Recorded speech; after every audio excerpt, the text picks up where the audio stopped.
यमुनानगर के आदिबद्री में अंतर्राष्ट्रीय सरस्वती महोत्सव शुरू हो गया है। यह कार्यक्रम एक हफ्ते तक चलेगा और 23 जनवरी को पेहवा में मुख्यमंत्री नायब सिंह सैनी के साथ समाप्त होगा। हरियाणा के पर्यटन की जगह सैर सपाटा और जेल मंत्री अरविंद शर्मा ने कहा कि सरस्वती नदी यमुनानगर से आगे बढ़ते हुए सिरसा तक कई जगहों पर दिखाई देने लगी है। साल 2028 तक यह नदी अरब सागर तक पहुंचेगी। मंत्री ने बताया कि प्रदेश के जिलों में पूरी सुरक्षा है ताकि कोई भी कैदी कोई गलत काम ना कर सके। कार्यक्रम में सांस्कृतिक प्रस्तुतियां भी हुई और कई लोगों को सम्मानित किया गया। वो अंतर्राष्ट्रीय है जो शुरू हुआ है, इसका क्या प्लानिंग है और कहाँ कब तक चलेगा और इसका शुरुआत कहाँ से है, समापन कहाँ है और इसका प्रोग्राम करने का मकसद क्या है? देखिए, जब से 2015 से माननीय मनोहर लाल जी ने सरस्वती बोर्ड का गठन किया था, उसके बाद 2017 से बसंत पंचमी के उत्सव पर कि माँ सरस्वती का अवतरण दिवस जो होता है वो बसंत पंचमी होता है हर वर्ष। तो उस वक्त ये सरस्वती महोत्सव मनाने का कार्यक्रम किया गया और अभी तक हम सरस्वती महोत्सव हर साल मनाते हैं। और इस साल भी माननीय हरियाणा के जो पर्यटन मंत्री अरविंद शर्मा जी जो हैं वो इसमें मुख्य अतिथि के तौर पर आज शुभारंभ आदिबद्री से किया है और इसका समापन जो है वो 23 तारीख को पेहवा में होगा माननीय मुख्यमंत्री नायब सैनी जी के नेतृत्व में।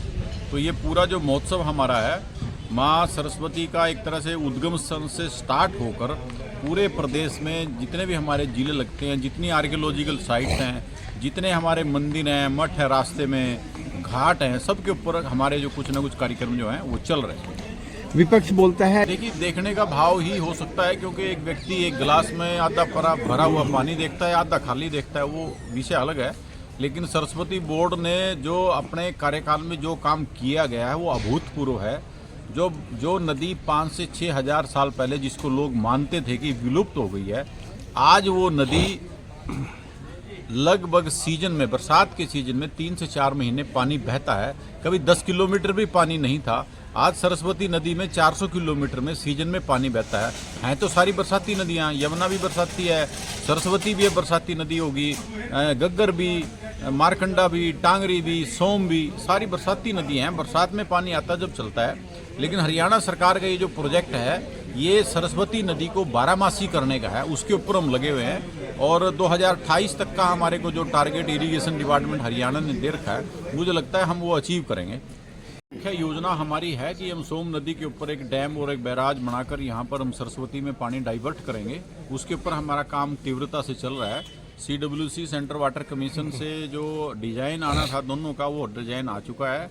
फॉरेस्ट क्लियरेंस डैम की बकाया है जो हमने केंद्र को और नाहन के माध्यम से भेज दिए क्योंकि उसमें हिमाचल का क्षेत्र आता है। तो हमारा सारा प्रोजेक्ट बिल्कुल ट्रैक पे है। और अभी जो हमारा चिल्लोर का जो रिजर्वायर है 350 एकड़ में, जो एक बहुत बड़ी बाधा थी यानी कि उसको खोदने में, वो हमें एक नेशनल हाईवे अथॉरिटी ने हमारे लिए वो काम कर रहे हैं, उसको खोद के देंगे।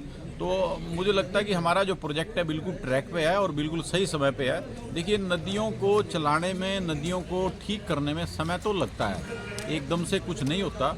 और उसके एंगल से जो सरस्वती बोर्ड और माननीय मुख्यमंत्री नायब सैनी जी की सरकार इस प्रोजेक्ट पर लगी हुई है, मुझे लगता है कि 100% हम इसमें कामयाब होंगे। आज की जो माननीय पर्यटन मंत्री जी हैं उन्होंने आदिबद्री को लेकर की है, एक रेस्ट हाउस को लेकर भी और एक धर्मशाला भी अभी पीछे, क्योंकि बहुत दूर दूर से श्रद्धालु यहाँ पर आते हैं रुकने के लिए, रात को एक धर्मशाला का भी यहाँ पर एक निर्माण किया जाएगा।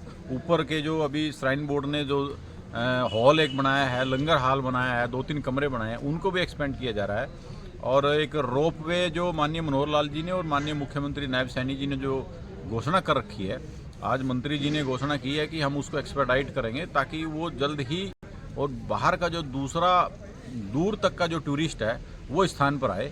और बहुत सारे ऐसे कार्य हैं जो सरस्वती के इस उद्गम स्थल पर होने चाहिए, वो सारे हो गए हैं। तो मुझे ऐसा लगता है कि लोगों को अब यहाँ पर जरूर आना चाहिए। बाबा बद्री विशाल जी, बाबा केदारनाथ जी जो उत्तराखंड में जाने से पहले यहाँ आए थे, माँ मंत्रा देवी यहाँ विराजमान है, माँ सरस्वती का उद्गम स्थल यहाँ है। तो आप सबसे, आपके माध्यम से बल्कि मैं निवेदन करूँगा कि सभी जरूर एक बार आदिबद्री दर्शन करने के लिए जरूर आएँ।